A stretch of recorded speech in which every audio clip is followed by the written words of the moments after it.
Welcome to Studying Law Around the World. I'm Claudio Klaus. In each episode, I talk with lawyers, law students, and professors from different parts of the world to talk about legal education, careers, and what the profession looks like in real life. We talk about the hard parts, the surprises, and the decisions that shaped their paths.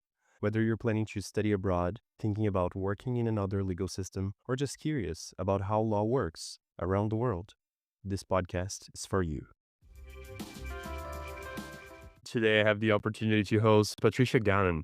She has over 30 years in the legal profession. She is the founder and CEO of Platforum9, an incredible app where legal minds can connect.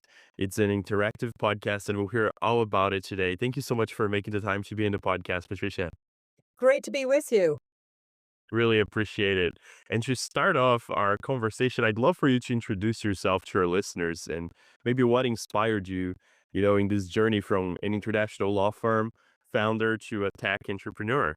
Well, it's an interesting life, and you never know where you're going to end up, right? So you got to be kind of open minded and flexible along the way.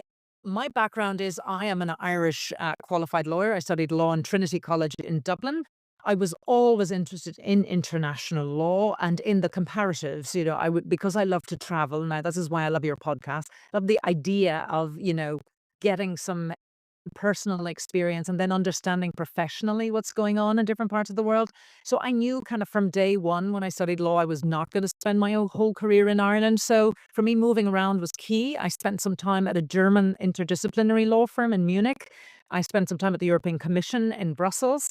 And then I ended up for my sins down in the Balkans, which was a super interesting move for me because obviously it was a personal story to start with. But then together with my partner, we built what became the largest law firm in former Yugoslavia with over 200 lawyers in 8 markets.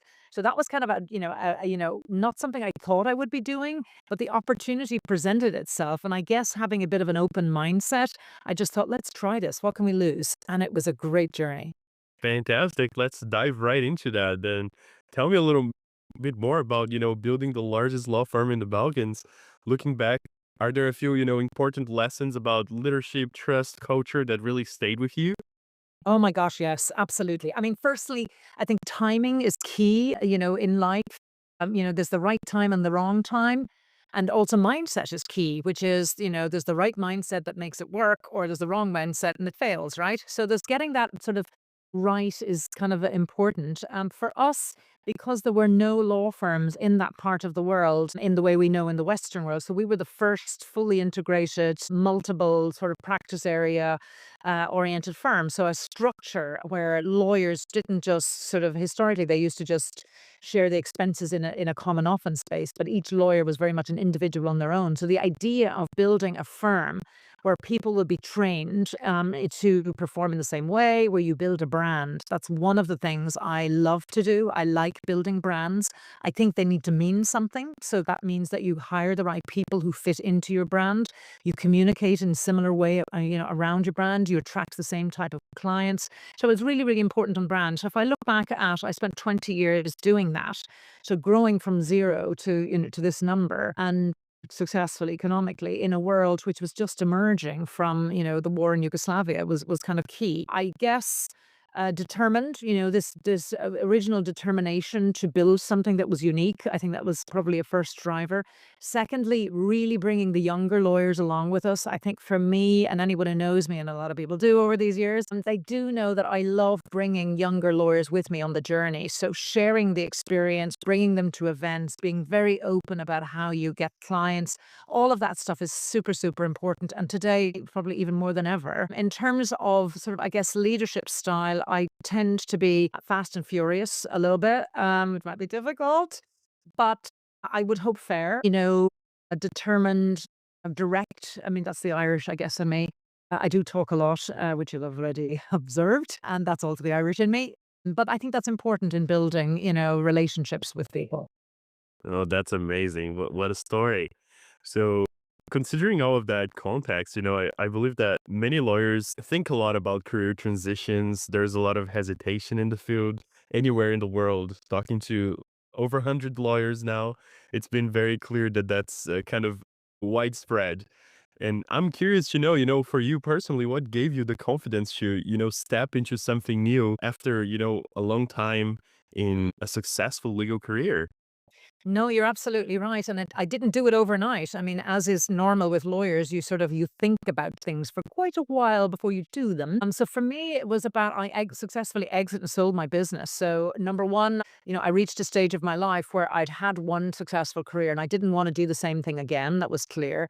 And then came COVID, which had a huge impact on all of us in terms of evaluating what we wanted to do. So I went back and spent quite a bit of time, including with, a coach on, looking at what are my core values, for whatever length of time I have on the planet, what are the core values that are important to me? And I feel I'm very much in a privileged position in that I can actually build something that adheres to my core values, which are one, I think I've alluded to it earlier, is bring younger lawyers along on the journey earlier in their career. Two, I'm a fundamental believer in human communication. I think we need to communicate even more effectively in an age of AI than less effectively. We need to have the skills and the confidence to do so, which, increasingly we're seeing it's on the decline. People are less comfortable about live sessions or maybe less comfortable about speaking. And we hear there's a lot of texting and WhatsApping and all of that going on. But let's look at the human voice because that's ultimately, and even today, that's ultimately how we're connecting with people, no? So I managed to do, and then combining that with efficiency. So I'm all about efficiency. So rather than sending, for example, lawyers all over the world to different events and stuff, let's find a way where we can bring the events to them in the place where they're always present, which is on their devices. That's amazing. That's amazing. So just before I ask you a little more about, your app and all of that, I wanted to ask you, what role has, networking, building communities played in your life? Vital, absolutely vital. Firstly, I now know I'm a networker. I'm a connector. I love connecting people, even if I get nothing out of it, but I like putting people together. That's a certain personality type, and I clearly have it. I am also an entrepreneur now. I realized that much later, not a lawyer, but actually an entrepreneur, which is that I see opportunity everywhere, and you actually have to tame that down sometimes. Networking is super important, building your own network of people, like-minded people, and even different people to yourself. This is where, in a very polarized world, I felt it's really important to bring together people that you don't necessarily agree with, but you can have a professional, respectful conversation about how you disagree with each other. And keeping a space open to be able to do that is key for me. Amazing. Now let's dive in and learn a little bit about Platform 9. I want to hear, what it is. Can you tell our listeners and also how does it change the way the lawyers connect and learn? Yeah, love it. I mean, it is kind of still a unique product. There doesn't seem to be anything like it in the world, which is either a good thing or a very bad thing. And we'll find out. We're a startup, obviously. As a startup, what Platform 9 does, it is like an interactive podcast, if that's the best way to describe it. Some of you guys might have been on Clubhouse in the early days during COVID. Similar model to Clubhouse in terms of the back end, as in it's a conversation. So rather than a panel or even a webinar where people have ready-made content and they're really just in a way regurgitating ready-made content, right? This is actually quite authentic because yes, we have our moderators who speak a little bit about the topic of the day and of the session, but ultimately we open up the conversation to everybody in the audience. So people like to participate. What makes it different to a podcast is you can raise your hand and you can have your say. That's quite nice. That's amazing. That's quite incredible. I was reading a little bit about your platform and the materials you put out there, and I say it's very much described as, a people first space in legal tech.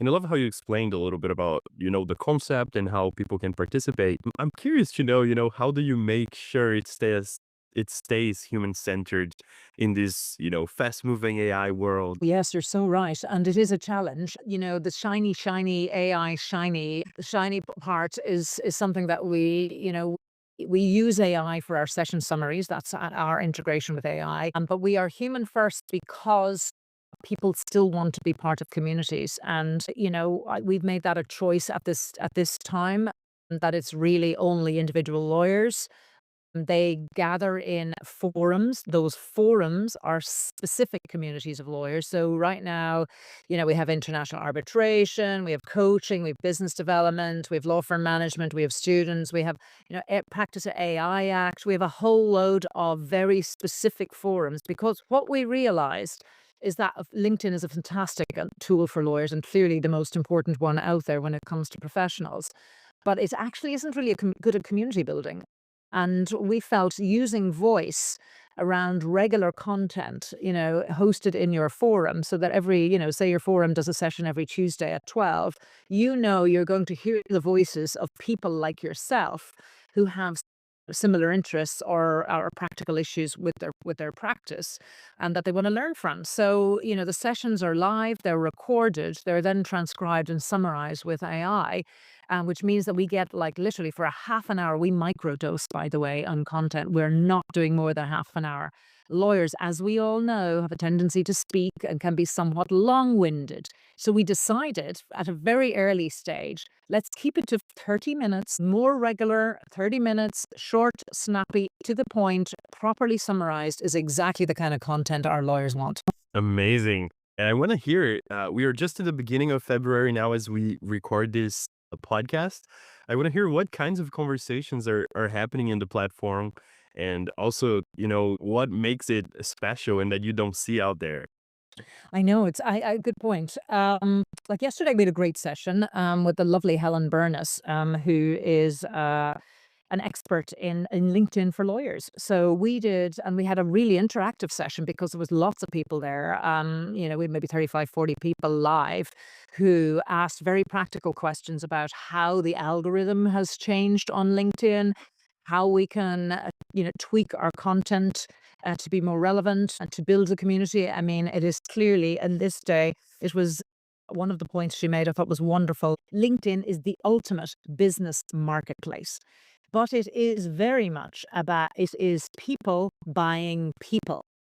And what we took away from all of that is that, yes, you demonstrate on your LinkedIn strategy, you may demonstrate your expertise and you demystify some of your practice area, but ultimately it's your personal brand. So we do talk a lot about how lawyers and younger, not well, younger lawyers, but all lawyers really need to develop a personal brand, which needs to be authentic and consistent without taking up too much time. I think that's the other feature. All the lawyers we talk to, everyone is super time poor. So how can we find ways in which we can be efficient with our time and yet build our personal brand? So that makes it quite different. What have we got? Tomorrow we're doing a wonderful session on the European AI Act. There are new guidelines expected in Europe. This is hugely important to everybody. We've done comparisons last year with the Americans. We're also taking a look at in the future with China. So we're looking at blocks of different regulation all over the world. And that's something we quite like to do on this app. We quite like to be able to compare and contrast what's going on in different parts of the world. And that's been a bit of fun. People like that. That makes it different, I think, no? Absolutely, absolutely. No, I love that. I'm also curious to know, how are you seeing young lawyers using the platform and also, how can each group learn from each other, thinking about, senior professionals joining in, early career professionals joining in. Good point. We did a lovely session last year, probably end of April. We did a legal career week. We specifically targeted universities in the UK and Ireland. We're going global, but we're not doing it every country at the same time, obviously. We're doing it baby step, and understanding the community better. So a lot of our time and energy is spent on deep diving into the personas that we're trying to attract, and they are all slightly different personas. So if you look at our law students, our aim with the law students was to help them understand the opportunities that are available to them once they get their degree, and also to take a look at the practical skills that they need in order to get those jobs. So we did a week long of sessions where we brought in some early careers people from some of the bigger firms. We took a full deep dive into the methodology that they use when they're hiring. So how they're using AI when they're evaluating the CVs, how they integrate in what they're looking for, what are the legal skills, but the non-legal skills is another really important factor. And there's a lot of focus on that now. So we would also do things like we did a little 3-minute elevator pitch. Where literally people were on And I remember turning around and just like, okay, guys, Tom, you're there. You've got 3 minutes to tell me why I should hire you. And Tom, fumbles his way through, because I got a 2-1 in whatever, and I love law and whatever. It's like, no, that's not going to hack it. No, we got to do better than that. So actually, it's done in a very safe space and in a very generous way. But the idea is to get people to think a little bit more about how they present themselves. So that was a really interesting thing last year. We've had wonderful George Haddon last week, who is running a newsletter, AI, and how AI and being educated in AI is affecting his traineeship at the moment. So that was quite interesting. And we will build out communities and that look at the impact of AI use in law firms on their training and the concerns that many of them have about how this will change their role in the future and their progression in the future. All of these discussions are very real, and that's that particular segment. Clearly, the 2 or 3 years post qualified will have different issues. Many that are on senior associate levels looking at career progression, they're looking at ways in which they can validate to their employer that they have a thought leadership role, that they have something to say, and they have a very nice medium with Platforum9 to be able to say it in, to build their own community in their way. We've got to let younger lawyers do some things in their way. Amazing. And looking ahead, what's next for the platform? Continuing to grow. We've just signed, we're signing paid pilots now with large organizations like the Law Society in Ireland has just signed a large pilot for a large number of in-house counsels in Ireland. This is kind of exclusive. We haven't really publicly announced it yet, but anyhow, we're working on it in the background. And we've just introduced new features on the app. So live from 1st of March, you can join using your LinkedIn. Makes it much easier to get onto the app. And we are building out the forums in full force. So lots of communities are being built on this app. We have introduced a Twitter-like function, which allows lawyers, even outside of the live sessions and listening into the recordings, we realized it wasn't live enough. There wasn't enough going on. So we've introduced this kind of stickiness feature, which is like Twitter. So basically, you listen into it and you've got something to say, or you've got a comparative, or you've got your office newsletter that you'd like to share with the particular group. That way we keep people on longer and they get more value out of it. Well, as a final thing here to close today's episode, I wanted to ask you if you were, to give your younger self living in this generation a kind of advice that you wish you had heard early in your career as a lawyer, and that is informed by all the intelligence that you've collected and wisdom throughout your life. What would you recommend, or what kind of advice would you give yourself? I think at the end of the day, probably took a lot of things far too seriously. I love what I do. I've always loved what I do. I'm a builder. I'm full of energy. I'm blessed with energy. So I think look after your energy. Try not to be affected by negativity around you. There's so much negativity out there. Just try to protect yourself from that negativity by being associated with other positive, enabling people who are somewhat hopeful for the future. And enjoy it. Do what you enjoy. The resilience is a story that we get a lot. Older lawyers tend to be a little skeptical about the levels of resilience that younger lawyers might have. And I just think they're growing up in a fundamentally different world. And there's a lot of external pressure. There's a lot of, the multitasking is huge. The new technology is huge. There's a fear factor out there. What does that mean? I would just say keep an open, agile mindset. What you're doing today may be very different in 5 years' time, and just being curious enough to explore it. Just try it. What do you lose? What do you lose it? And forgive yourself if it's not perfect. Lawyers tend to be really, really hard on themselves. We're not perfect. We're not machines. You've got the AI for that. We're the human part, right? So find the right people around you. Develop your own personal resilience by taking breaks and not being so hard on yourself, and just keep an open mindset. Yeah, that'd be about it. Amazing. I really appreciate it. And thank you all for tuning into today's episode. Loved it. Thank you. Great one.